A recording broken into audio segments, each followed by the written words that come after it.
Education, as the world understands it, is a slow death of wonder. From the moment we are born, the fire of curiosity is buried under the ashes of information. We are taught to memorize, to analyze, to dissect, to classify, but not to see. Rudolf Steiner said that humanity confuses the act of collecting facts with the act of awakening. The true education of the soul, he warned, begins not when you learn something new, but when you remember what you have always known. Real learning is recollection, not accumulation.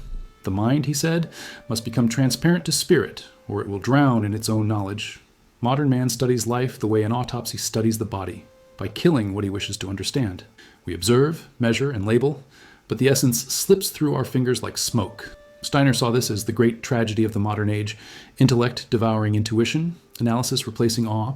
He wrote that the mind, when isolated from spirit, becomes sterile, a mirror reflecting only itself. The soul, under such education, forgets how to breathe. And so, we grow clever, but not wise, informed, but not illuminated. The result is a humanity swollen with data and starving for meaning. For Steiner, the purpose of learning was resurrection, to awaken the sleeping forces within the human being, to transform knowledge into vision, and vision into moral power. The true school is not a building. It is the dialogue between consciousness and cosmos. Every lesson is a bridge between the seen and the unseen. He said that education must teach the art of dying and being reborn in thought, that each idea should be experienced as a living being, not as a concept pinned under glass. The moment a thought ceases to breathe, he warned, it becomes a lie. Imagine a classroom where silence is sacred, where thinking is not analysis but prayer, where every equation, every poem, every gesture of art is approached as invocation, a way to feel the divine rhythm pulsing through form. This, Steiner said, is what education once was in the ancient mysteries. The teacher was a guide of consciousness, leading students through the labyrinth of matter back to the light that created it. To learn was to awaken. To awaken was to remember one's origin in spirit. But humanity forgot. The Renaissance exalted reason, the Enlightenment enthroned it, and the Industrial Age enslaved it. The child, once seen as a cosmic being descending from the stars, became a unit of productivity. The soul's music was drowned in the machinery of efficiency. Steiner looked upon the 20th century and saw a species raising geniuses of mechanism but cripples of meaning. He wrote, "We have learned to build machines for the body, but none for the heart." Anthroposophy, his answer to this crisis, was not a religion but a remedy, a way of knowing that heals knowing itself. It demanded that thought become moral, that knowledge serve awakening. In his vision, the human intellect was not meant to conquer nature, but to converse with it.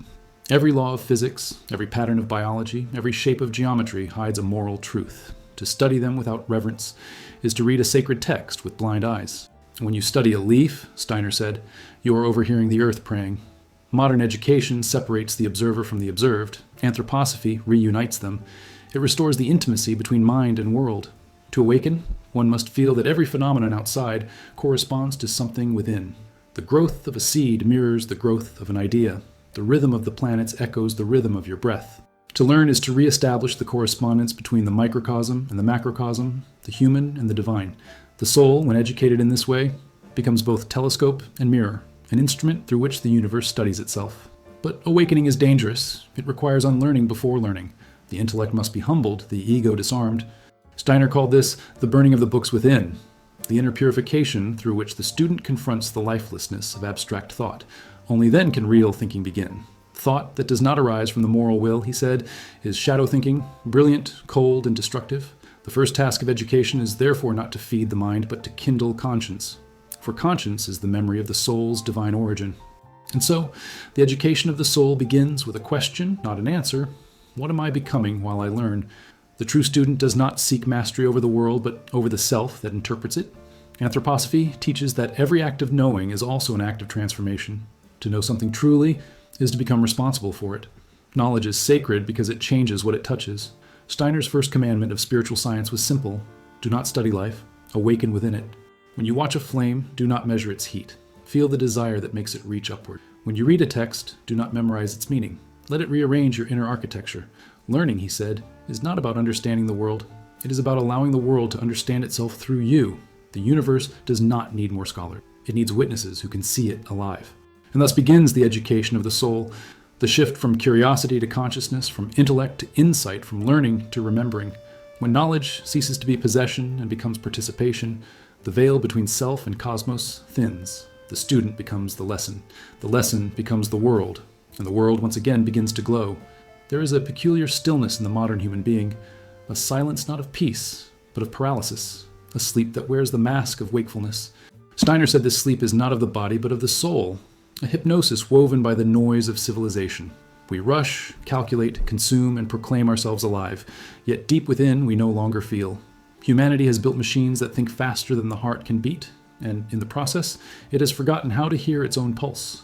The soul, he warned, has become numb, not dead, but dreaming in a room without windows. The modern mind believes itself enlightened. It worships facts, adores evidence, kneels before the altar of logic. But beneath its brilliance lies a void, the inability to experience reality as living spirit. We have replaced awe with analysis, intimacy with information. The intellect observes the world as if it were a corpse to be dissected, not a cosmos to be conversed with.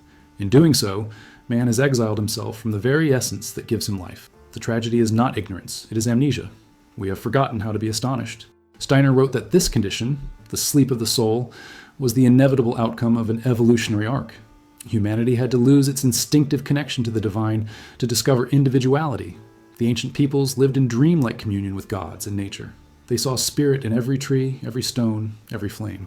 But to awaken self-consciousness, humanity had to pass through darkness. The divine withdrew so that freedom could be born. The price of autonomy was isolation. In gaining individuality, we lost participation. And now, standing in the cold brilliance of intellect, humanity must find its way back, this time consciously. He described the soul as a threefold being, thinking, feeling, and willing. Modern civilization worships only the first. We educate the intellect, but neglect emotion and volition. Our schools teach us to think about truth, but not to love it. To talk about morality, but not to live it. The result is imbalance. Heads full of theories, hearts empty of reverence, hands restless without purpose. The sleeping soul dreams of perfection, but cannot wake to embody it. It is trapped in abstraction, mistaking thought for life. Look around, the symptoms are everywhere. Anxiety disguised as ambition, entertainment replacing wonder, technology promising connection but delivering isolation. We scroll through the world instead of inhabiting it. Our eyes, once meant to perceive beauty, now merely absorb data. Steiner saw this not as decay, but as crisis. Crisis in its original sense, a turning point. The soul sleeps deeply because it stands at the threshold of a new evolution. Its dreams are troubled because awakening is near. Anthroposophy arose precisely to address this sickness. It does not condemn intellect, it redeems it. It teaches the mind to feel again, to think with the heart. Steiner called this living thinking, a mode of consciousness that perceives ideas as living entities, not dead abstractions. In living thinking, the mind does not dominate the world, it dances with it. The soul no longer studies nature as an object, but listens to it as a voice. The rustling of leaves, the rhythm of a heartbeat, the curve of a shell, each becomes a sentence in the language of the divine. But to reach this state, one must first recognize the depth of one's own sleep. The spiritual student begins by observing how thought moves, automatic, repetitive, mechanical. We believe we are thinking, but most of the time we are being thought. The stream of inner chatter that fills our heads is not awareness, it is inertia. True thinking, Steiner said, begins only when you can hold silence long enough to hear the origin of a thought. In that silence, something higher begins to speak. The sleeping soul trembles. It is the first stir of awakening. This is why Steiner described meditation not as escape, but as resurrection. The point is not to empty the mind, but to awaken within it, to become lucid in one's own consciousness the way a dreamer becomes lucid in a dream. The modern man, he said, must learn to wake up inside his own thoughts. Only then can the soul reclaim its throne.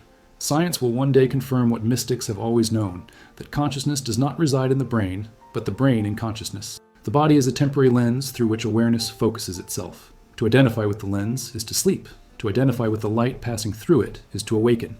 The sleeping soul, believing it is the body, fears death. The awakened soul, knowing it is light, smiles at it. Steiner believed that this awakening would not come through miracles or gods descending from the sky, but through human beings rediscovering reverence. Not the superstition of old religions, but the sacred awe that arises when one realizes that thought itself is divine. To think consciously is to pray without words. To perceive the world as alive is to begin the education of the soul. Modern man stands at a crossroads, to continue dreaming in the cold light of intellect or to awaken into the warm radiance of spirit. The choice is not collective, it is personal, renewed each moment. When you feel beauty and allow it to wound you awake, you are already remembering. Like when you act with conscience without needing reward, you're already learning the language of your higher self. The sleeping soul does not need salvation, it needs sunlight, and so Steiner's warning still resounds through time. The danger of our age is not ignorance, but knowing without being. The modern human being has mastered the map, but lost the terrain. The purpose of anthroposophy is to lead the traveler home, not to the heavens, but to the living depths of awareness. There, the soul does not study truth, it becomes it. It began, as all revelations do, in silence. A silence that did not come from the absence of sound, but from the exhaustion of meaning. Europe, at the turn of the 20th century, was a cathedral of intellect. Brilliant, cold, echoing with the footsteps of scientists and philosophers who believed they had finally explained everything. God was dissected, spirit was reduced to chemistry, and man was declared a clever animal animated by chance. Yet, beneath this triumph of reason, Steiner felt a trembling, a spiritual fever running through the veins of civilization. Humanity had never been more informed and never more lost. In that darkness, anthroposophy was conceived, not as a religion, nor a rebellion, but as an act of remembrance. Its name, Anthroposophia, means wisdom of man, yet Steiner meant it as something far more radical, the reunion of human consciousness with the intelligence of the cosmos. He saw knowledge itself as suffering, a divine seed torn from its root, yearning to return to life. Anthroposophy was the bridge, the medicine, the path by which thought would again learn to breathe. Steiner's early life already contained the spark of this awakening. Born amid the rural stillness of Austria, he grew up among mountains that spoke through silence. As a child, he saw what others could not, the living shimmer behind things, the spiritual pulse inside form. To him, the world was translucent, veiled but breathing. But when he tried to share this vision, the world called it imagination. Science told him that what he saw did not exist. And so, like all prophets of the modern age, he entered the labyrinth of intellect to find a language that the sleeping could understand. He studied mathematics, philosophy, biology, anything that could ground his vision in structure. Yet the deeper he went, the more he realized that knowledge had become inverted. Science studied phenomena, but ignored the consciousness perceiving them. It mapped the stars, but not the soul that looked up at them. And we know the world, Steiner said, but we do not know the knower. Anthroposophy was born from that paradox, an attempt to make consciousness itself the object of scientific inquiry, to study the spirit not through belief, but through disciplined experience. Steiner called it spiritual science, but not in the sense of supernaturalism. It was science expanded, purified, completed. He demanded the same rigor that physics applied to matter be applied to awareness. Observation, experiment, repetition, all directed inward. Meditation was not mysticism, it was research. In this, he stood against both the dogma of religion and the arrogance of materialism. Religion demanded faith without proof. Science demanded proof without spirit. Anthroposophy demanded both, experience and reverence, reason and wonder, head and heart. The world, at first, mocked him. Philosophers dismissed him as a mystic. Mystics mistrusted him as too rational. But Steiner was neither dreamer nor skeptic. He was an architect of consciousness. His lectures, numbering in the thousands, were blueprints of the invisible, maps of the higher worlds drawn in human words. He spoke of planes of existence, of the afterlife, of cosmic evolution, but always with the precision of an engineer. He refused to separate the mystical from the measurable. For him, the universe was not divided, it was misunderstood. Anthroposophy emerged not as a theory, but as a call to arms. Humanity, Steiner said, stood on the edge of spiritual starvation. Technology would soon imitate thought. Industry would enslave imagination. Only a new way of knowing could prevent the world from collapsing into its own machinery. We must bring consciousness to life, he declared, or life will become our prison. And so he taught that spirit could be studied as a living organism, its laws as exact as physics, its purpose as vast as love. This new science demanded new eyes. To develop them, Steiner gave exercises, meditations, and practices that refined perception until the soul could sense the life behind appearances. He called this imaginative cognition, not fantasy, but vision trained to perceive truth. Through it, color became vibration, sound became thought, and matter became meaning. The student who practiced sincerely began to see the world as Steiner saw it, alive, conscious, intertwined. The distance between observer and observed dissolved. Knowledge turned luminous. But anthroposophy was not meant to stay in lecture halls. Steiner's genius was that he made the invisible practical. From his philosophy grew Waldorf education, biodynamic agriculture, curative medicine, and sacred architecture. Each was an expression of the same principle, that life, when treated as sacred, becomes intelligent. Schools became temples of awakening. Farms became rituals of gratitude. He wanted the world not merely to believe in spirit, but to live it. Steiner said that anthroposophy should never harden into dogma. It must remain a living organism, evolving with the consciousness of its students. The moment you agree with me, he told his followers, you have misunderstood me. Truth, to him, was not a doctrine to possess, but a path to walk. Every person must rediscover it inwardly, or it dies. The soul must earn its vision anew each day. And so, the birth of anthroposophy was not a single event, but a continuing act of creation, the earth awakening to its own consciousness through human thought. It is not a philosophy to study, but a heartbeat to remember. In its purest form, it whispers, the world is not outside you. You are the world awakening to itself. This was the birth of a new science, but also the rebirth of an ancient one, the reunion of wisdom and wonder, intellect and spirit, light and life. Steiner offered it not as escape from modernity, but as its redemption. Anthroposophy is not against the world. It is the world remembering its soul. Steiner often said that before one could build schools of wisdom in the world, one must first construct a school within. The true temple of anthroposophy is not made of stone or speech. It is the human being. Every initiation begins with architecture, the conscious shaping of inner space. He described the soul as a threefold cathedral rising within each of us, body as foundation, soul as hall, and spirit as altar. The outer world may teach you how to think, but the inner school teaches you where to think, from what depth and what reverence, and toward what light. The foundation is the body. In the modern world, the body is treated as machinery, fed, repaired, decorated, ignored, but Steiner saw it as the cornerstone of consciousness. Every gesture is a prayer, every breath a hymn. The body, he wrote, is the temple of earth where the spirit kneels to experience time. The student of the inner school begins by inhabiting the body consciously, walking, breathing, eating with awareness. It sounds simple, but it is the first discipline. To master the body is to still the storm that hides the sky. Until the physical foundation is purified, the higher floors cannot stand. Above this foundation rises the soul, the living hall between matter and eternity. It is here that the true education unfolds. The walls of this hall are thought, feeling, and will, the three forces Steiner called the pillars of human experience. Each must be harmonized or the architecture collapses. If thought rules without heart, the hall becomes a prison of intellect. If feeling reigns without thought, it turns into a flood. If will acts without either, it becomes blind motion. The art of inner construction is equilibrium, the soul as symphony rather than chaos. Within this hall stands the altar, the spirit, not the distant divinity of religions, but the spark of cosmic consciousness dwelling inside. It is both architect and inhabitant. When the soul's pillars stand straight, the altar lights itself. You begin to feel presence, not as emotion, but as luminous certainty. You do not believe in the spirit, you experience it. Steiner said that this moment marks the true beginning of initiation, the first morning of inner sunrise. The temple has become conscious of its architect. The exercises he gave were tools of construction, concentration, meditation, observation, moral development. Each was a brick laid deliberately in the invisible building. Concentration strengthens the foundation, meditation sanctifies the hall, moral effort polishes the altar. The student, through daily discipline, becomes both builder and inhabitant of his own cathedral. And like any sacred building, it is never finished. The scaffolding of effort remains, because consciousness is a work that eternity itself continues. Steiner warned that the modern intellect builds castles in the air, structures of theory with no foundation in experience. He demanded the opposite, architecture so grounded in life that the spirit could walk through it barefoot. The true initiate, he said, is recognized not by mystical vision but by moral gravity. Every brick of the inner temple must be laid with sincerity, or the whole edifice will collapse under the first wind of illusion. The higher worlds are real, but fragile to hypocrisy. In the inner school, even perception changes texture. The student learns to see thought not as abstraction but as movement, to hear emotion not as noise but as music. The senses, once outward-facing, begin to awaken inwardly. You begin to see how you see, to feel how you feel. This is the secret geometry of the soul, consciousness folding back upon itself like an arch, supporting the weight of its own existence. In that curvature lies freedom. Science now begins to stumble toward this same realization. Neuroscientists map brain plasticity and call it adaptation. Steiner would call it architecture, the soul reshaping its inner cathedral with every experience.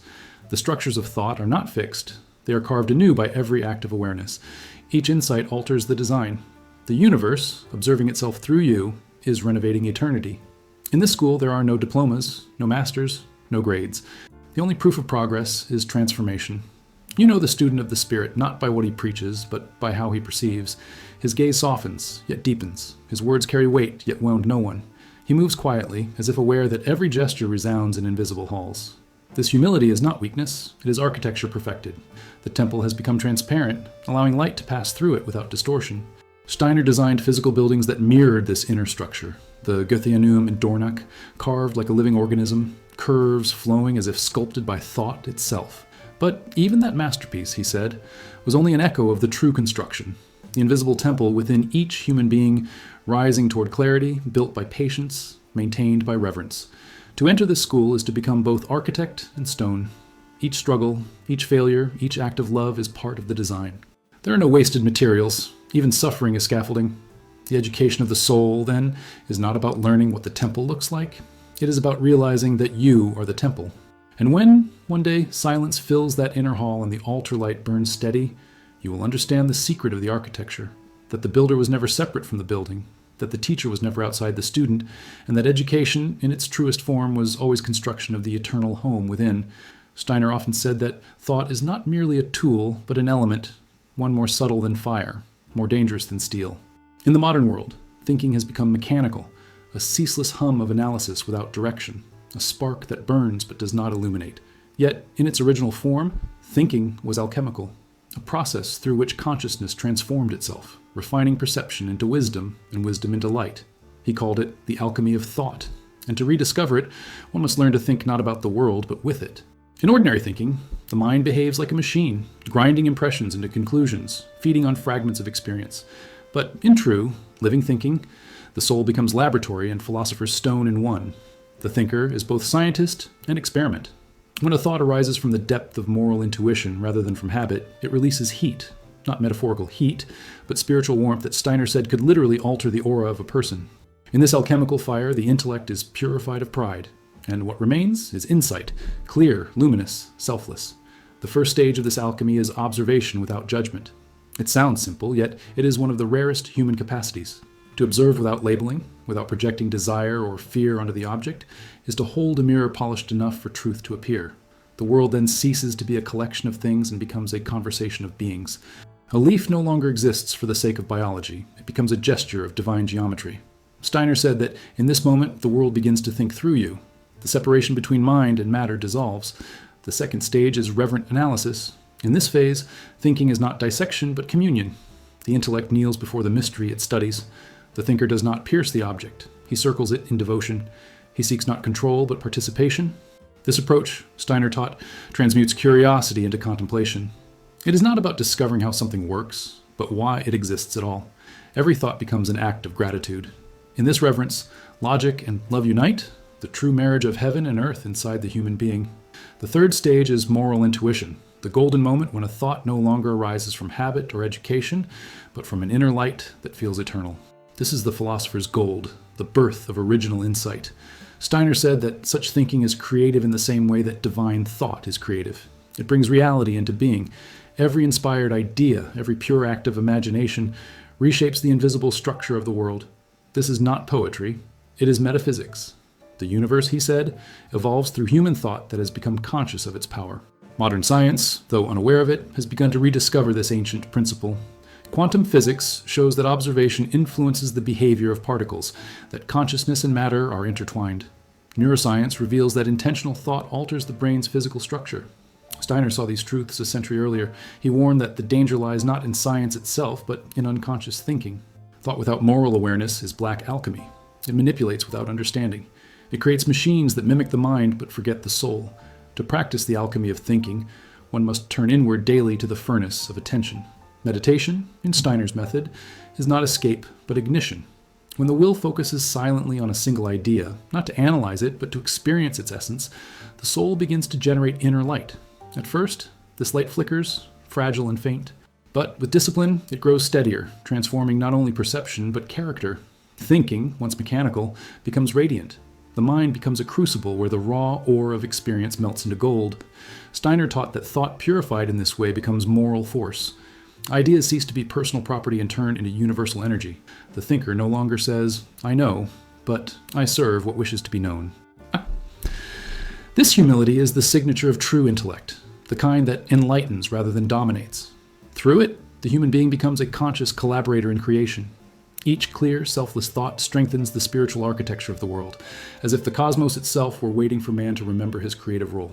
The culmination of this inner alchemy is what Steiner called imaginative cognition, the state in which ideas appear as living images, radiant and self-moving, bridging the gap between perception and inspiration. The student who attains this sees truth not as abstraction, but as form, vibrant, pulsating, alive. To think becomes to behold, to know becomes to love. The intellect, once cold, now glows. The soul has discovered fire. And yet, Steiner warned that this fire must be tended carefully. It can enlighten, but it can also consume. Pride, ambition, impatience, these are the fumes that poison the laboratory of consciousness. The alchemist must remain calm amid revelation, anchored in humility. The secret of spiritual science is balance, warmth without intoxication, light without blindness.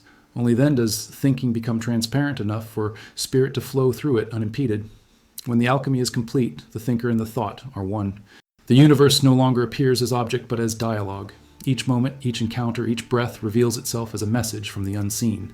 The mind, once restless, becomes serene because it finally remembers its purpose, not to possess truth, but to allow truth to pass through it. And so, in Steiner's vision, the education of the soul transforms intellect into illumination. The true philosopher is not the one who explains the world, but the one through whom the world shines clearer. For the end of thinking is not knowledge, it is light. Every true awakening demands ordeal. Steiner taught that knowledge without transformation is theft, and that no one may enter the higher worlds without first passing through the inner fire. He called these fires the three trials of the soul: silence, suffering, and service. They are not punishments nor tests imposed by distant gods. They are the natural purifications of consciousness as it sheds illusion. Each trial reshapes the human being, carving space for spirit to dwell. The student who endures them without fleeing becomes, at last, a vessel of light strong enough to hold its own brilliance. The first trial is silence, not the external quiet of absence, but the internal stillness, where thought ceases to chatter and begins to listen. At first it feels like emptiness, almost terror. The mind, addicted to noise, rebels. In the silence, you discover how frantic your inner life truly is, how memory and desire whirl like wind-blown ashes. Steiner said that the initiate must learn to stand in the storm without distraction, to watch the chaos without identifying with it. Gradually, a new sound emerges, the heartbeat of the world. The silence is not void, it is presence. It is the place where the soul first hears its own voice, faint and ancient, whispering from beyond time. To live in silence means to think with discipline. Every word, every thought, every reaction becomes a tool or a weapon. The student learns that language is vibration, and that to speak carelessly is to disturb the architecture of the invisible. Steiner warned that most human misery arises from unguarded speech, because the spoken word shapes reality. Silence trains the will. It purifies the tone through which creation resounds. Once mastered, silence becomes music. The initiate no longer speaks about truth, he speaks from it. The second trial is suffering. The moment one begins to awaken, pain intensifies. What was once bearable becomes unbearable because awareness sharpens every perception. The soul feels the world's sorrow as its own, the cruelty of ignorance, the ache of separation. Steiner said that suffering is not a curse, but an initiation, the burning away of false identity. The student must learn to suffer consciously, to feel without fleeing, to endure without hardening. In that endurance, compassion is born. Pain, when embraced, becomes alchemy. It reveals the hidden law of the cosmos, that every wound is a window. Through it, light enters. The soul learns that suffering is not punishment but communication, the universe's way of refining perception. The more consciously you experience pain, the more transparent you become to the suffering of others. This is how love matures, from sympathy to solidarity, from comfort to comprehension.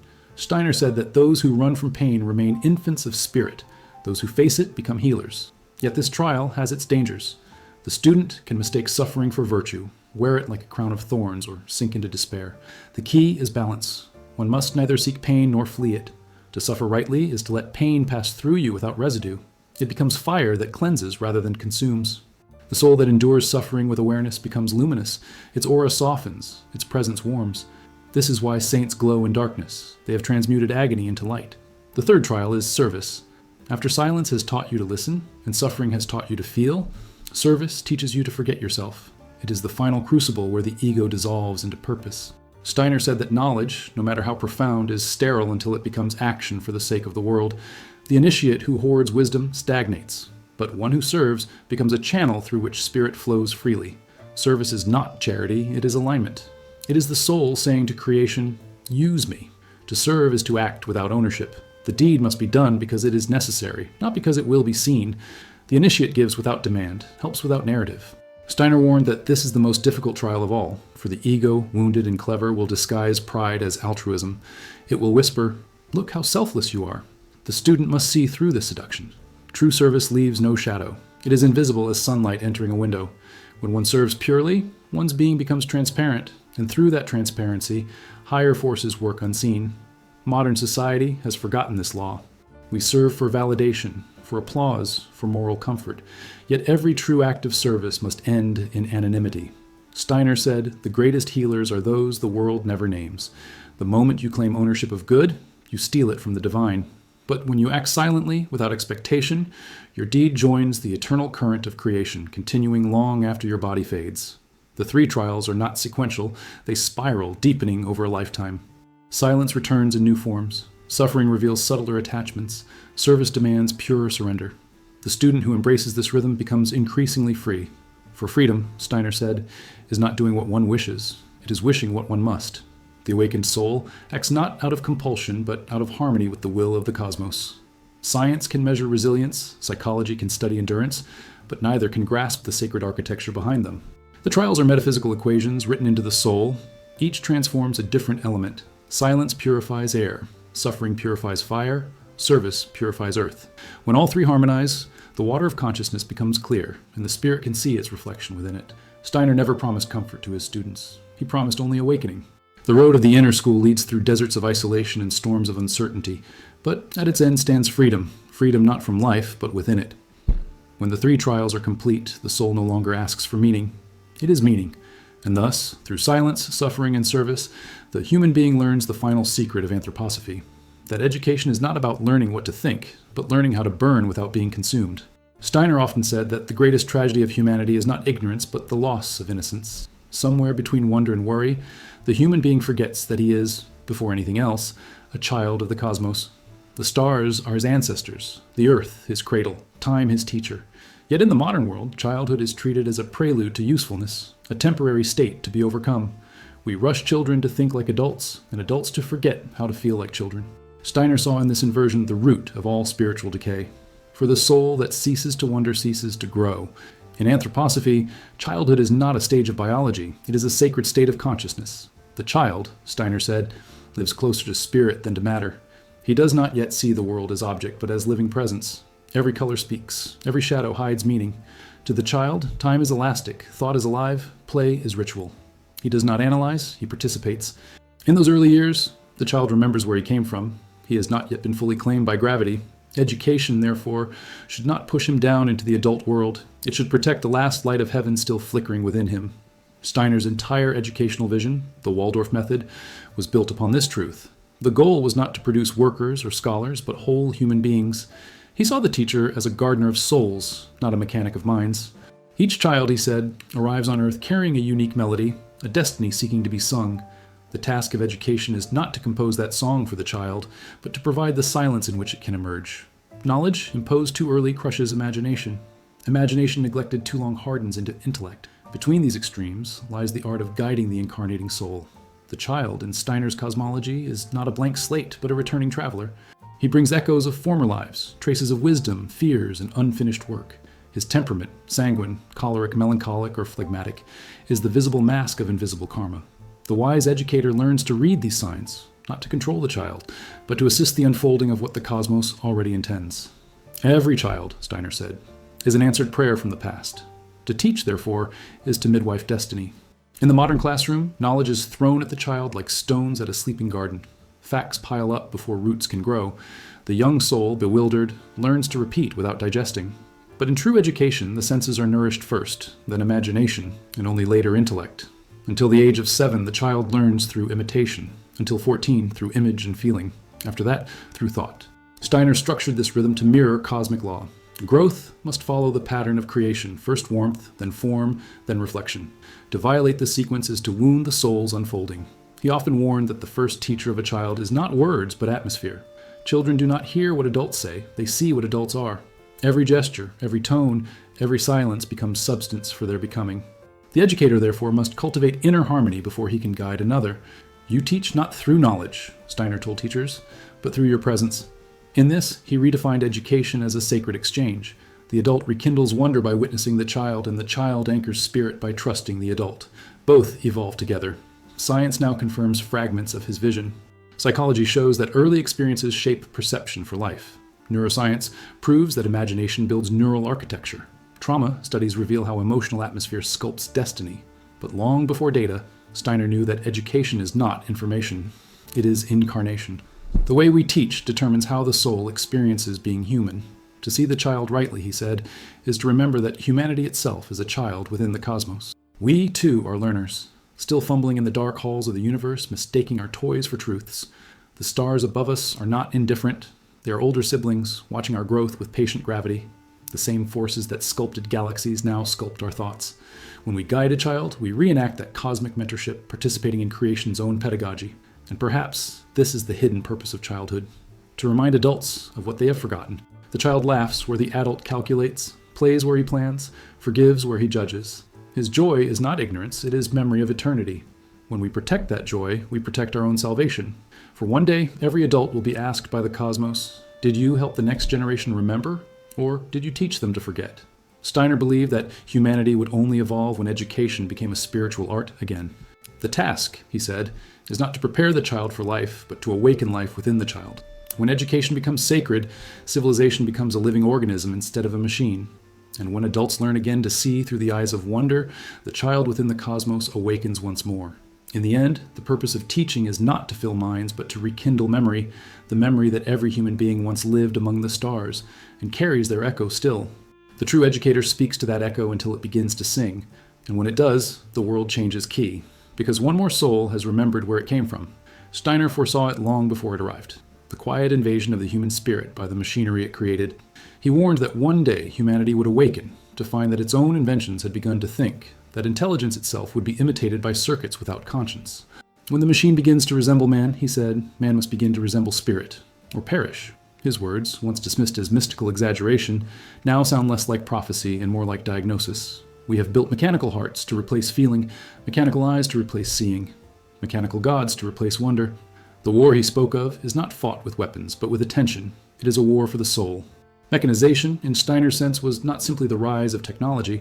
It was the triumph of quantity over quality, function over meaning. It began subtly, long before computers, when the human being first reduced the world to measurable parts. Science became our scripture, and its creed was control.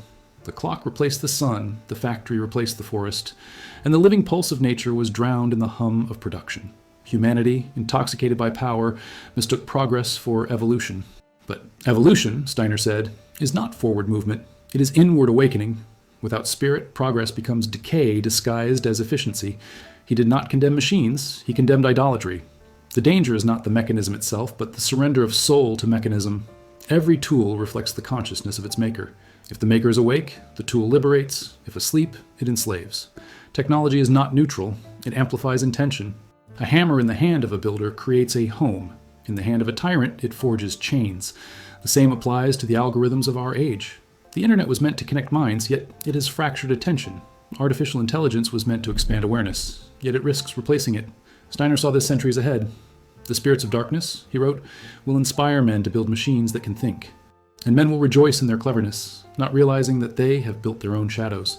This is the war against mechanization, the struggle to remain human in a world seduced by its own reflection. Modern life trains the soul to behave like a device, predictable, reactive, data-driven. We scroll instead of contemplate, react instead of reflect. Thought has become automation. Feeling has been outsourced to entertainment. The rhythm of life, once guided by the breathing of nature, now ticks to the pulse of profit. Steiner warned that such a rhythm hardens the etheric body, the subtle sheath of life energy, until it can no longer perceive spirit. When that happens, humanity becomes spiritually blind while believing itself omniscient. Yet he did not preach rejection. The answer is not to destroy machines, but to spiritualize the consciousness that uses them.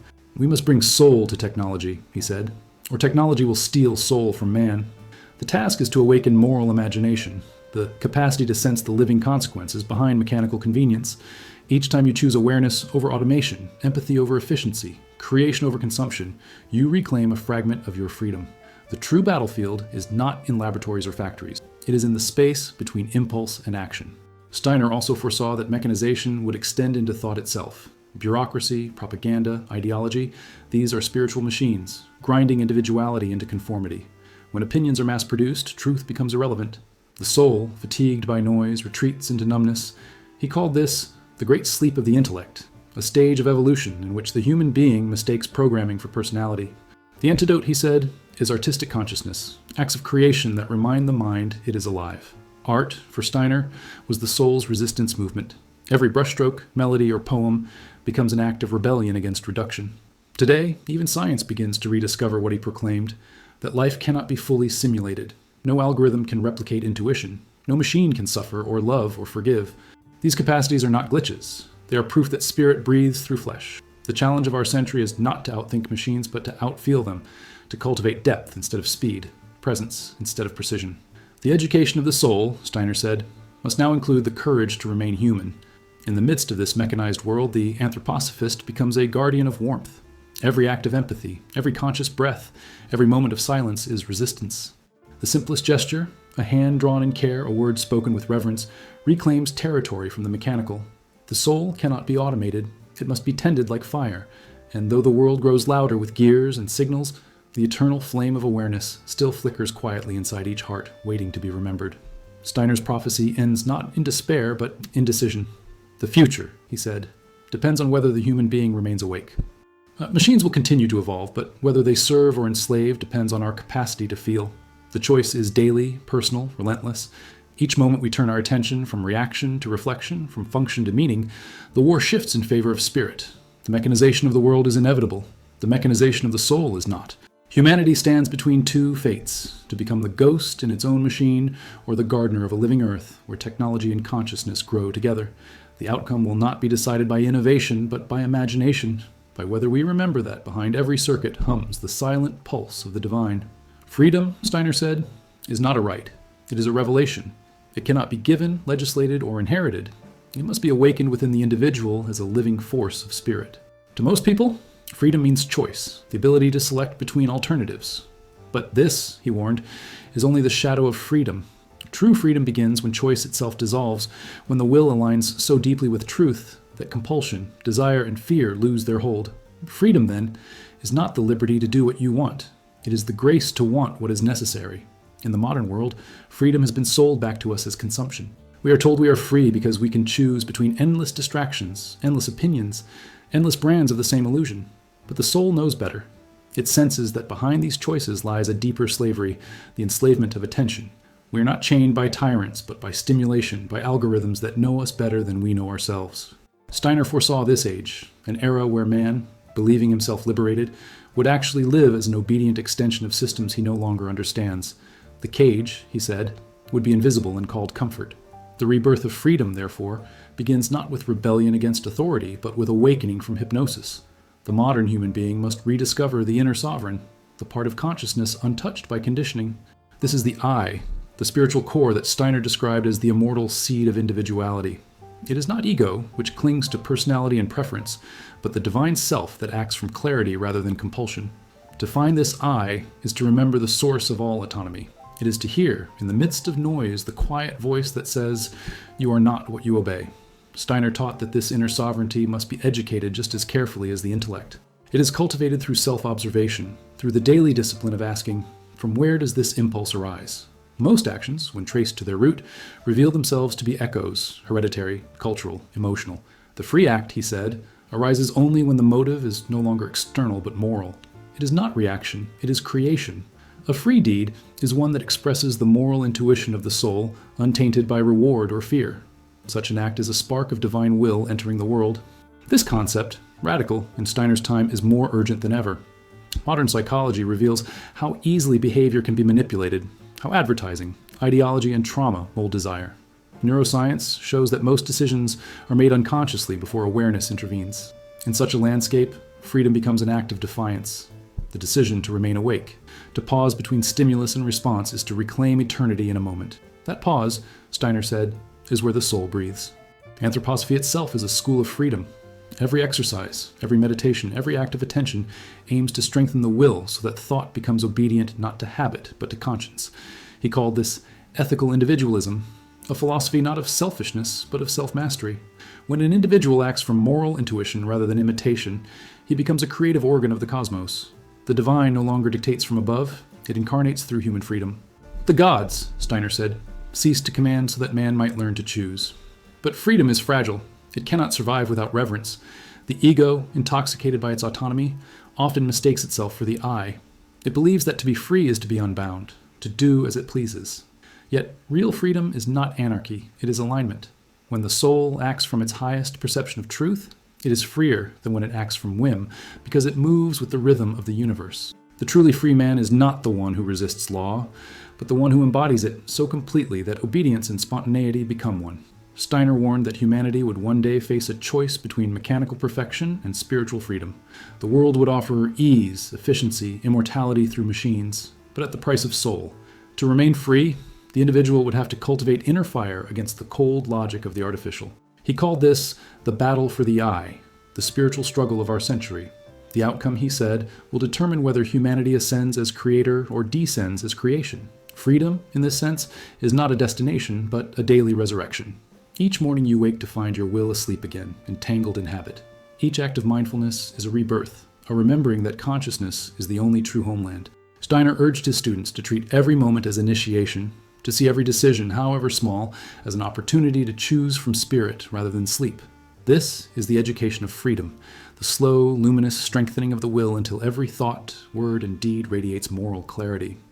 The rebirth of freedom begins wherever you stand. In the factory, the office, the classroom, the silence of your own heart. It begins when you refuse to let the world think for you, when you question not with cynicism, but with wonder. It begins when you realize that to act freely is to participate consciously in creation. For freedom is not a privilege of the human being, it is the purpose of the human being. Steiner said that the destiny of evolution itself depends on whether man can transform knowledge into conscience and power into love. If he can, the world will awaken with him. If he cannot, the world will harden into machine. The future of freedom is therefore not written in laws, but in souls. It will be reborn wherever one person dares to act, not from fear, not from desire, but from the quiet authority of truth felt inwardly. That act, however small, shifts the axis of the cosmos, and so the rebirth of freedom is not an event to await. It is a flame to tend. Every time you remember who you are behind your conditioning, you contribute to the resurrection of humanity. And one day, when enough souls remember, the chains of necessity will fall away, and the world will breathe again, not as mechanism, but as living spirit. Steiner ended many of his lectures in silence, not because he had no more to say, but because the truth he carried could only be transmitted through atmosphere, through vibration, through the stillness that follows revelation. The highest knowledge, he said, is not spoken, it burns. This fire, the fire that teaches, is the essence of anthroposophy. It is the same fire that spoke to the prophets, that illuminated the ancient mysteries, that glows secretly within every human heart waiting to be fanned into flame. It is the teacher behind all teachers, the intelligence that instructs not through words but through transformation. What is this fire? It is consciousness itself, alive, moral, creative. It is the silent witness within you that suffers when you lie, rejoices when you love, and whispers when you forget. Modern man calls it intuition. Steiner called it spirit. He said that to truly learn, one must approach this fire with reverence, for it consumes everything that is false. Every belief, every attachment, every illusion about who you are, burned away until only essence remains. That burning, though painful, is the beginning of wisdom. For in the light of that flame, the soul no longer studies truth, it becomes it. In the outer world, education gives information. In the inner world, fire gives metamorphosis. Steiner's entire work was aimed at igniting this metamorphosis. He did not want disciples. He wanted living torches. He warned that spiritual knowledge without fire becomes dogma, and fire without knowledge becomes fanaticism. Both lead to ruin. The path of anthroposophy stands between them, where light and warmth unite. Intellect illuminated by love, love disciplined by intellect. When these meet, the soul becomes luminous without burning out. This is the sacred equilibrium, the balance that sustains creation itself. He said that the future of humanity depends on the awakening of this inner fire. External revolutions will fail, technologies will rise and collapse, but one thing alone can redeem the world: the conscious flame of spirit within each individual. It is not collective ideologies or new systems that will save civilization. It is the quiet work of souls who dare to remain awake. When a single person lights that flame within, Steiner said, the cosmos takes note. The warmth of one awakened heart radiates farther than 1,000 machines can hum. But this fire does not teach comfort. It teaches clarity. It shows you your shadow, not to shame you, but to make you transparent. The more you face it, the more you see that evil is not an external enemy, but an inner distortion. Light turned inward, starving for direction. The fire teaches through contrast. It burns away the false gold of pride, ambition, and fear, until humility gleams beneath. Only then can love become intelligent, and intelligence become compassionate. Science glimpses this fire as neuroplasticity, as transformation in the brain through attention. Psychology calls it integration, the alignment of the fragmented self. But these are only its reflections. The fire itself cannot be measured, because it is what measures. It is the origin of awareness, the force that lifts matter into meaning. Steiner said that one day science would bow before it, not as religion, but as recognition. For even equations, when traced far enough, dissolve into light. To cultivate this fire, he prescribed no worship, no obedience, only practice. Observe yourself daily, he said, not with judgment, but with precision. Notice how thought arises, how emotion stirs, how will moves. In this observation, something awakens, the observer behind the personality. Feed it with beauty, strengthen it with discipline, cleanse it with truth. Each honest thought is fuel, each selfless deed is flame. Gradually, the inner light steadies, transforming not only perception, but destiny. When this flame matures, it begins to teach directly.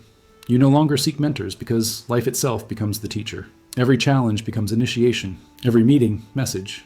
The universe speaks through synchronicity, through patterns that pulse like constellations of meaning. You begin to see that everything burns with the same fire. The tree, the stone, the stranger's eyes, the sunset dissolving into silence. The separation between subject and object dissolves in radiance. What remains is communion. Steiner often hinted that the ultimate purpose of reincarnation is to refine this fire until it becomes love that understands. We return, lifetime after lifetime, to learn how to burn without destroying, to radiate warmth without consuming others. Each life adds oxygen to the flame, expanding consciousness until the human being becomes a conscious sun. Man, he said, is destined to become what the stars already are, light that loves. And perhaps that is the true meaning of anthroposophy. Not a doctrine, not a system, but the awakening of the cosmic fire sleeping in the human form. It is the reminder that every act of awareness contributes to the evolution of God himself. The divine, Steiner said, is not finished. It grows through us. Every insight, every moral victory, every moment of conscious love adds fuel to the great work of creation. The fire that teaches us is also the fire we teach. At the end of all journeys, when the mind has exhausted its questions and the heart its longings, only this fire remains. It flickers quietly, like a memory of the stars, whispering, "You're not learning me, you are remembering me." The soul that listens to that whisper no longer fears death, because it knows that what burns cannot die. Fire does not perish, it transforms. So, the final lesson Steiner left us is this: the universe educates through flame. Pain refines, silence shapes, love ignites. Every trial is a spark sent to wake you. Every joy, a reminder that the flame still lives. The purpose of life is not to avoid the fire, but to become conscious within it, to realize that you are both student and flame, both the one who learns and the light that teaches. And when you finally understand this, when you feel the warmth of your own consciousness rising like dawn inside your chest, you will know that the real school never ends. For eternity itself is education, the divine learning to recognize itself through the fire of your becoming.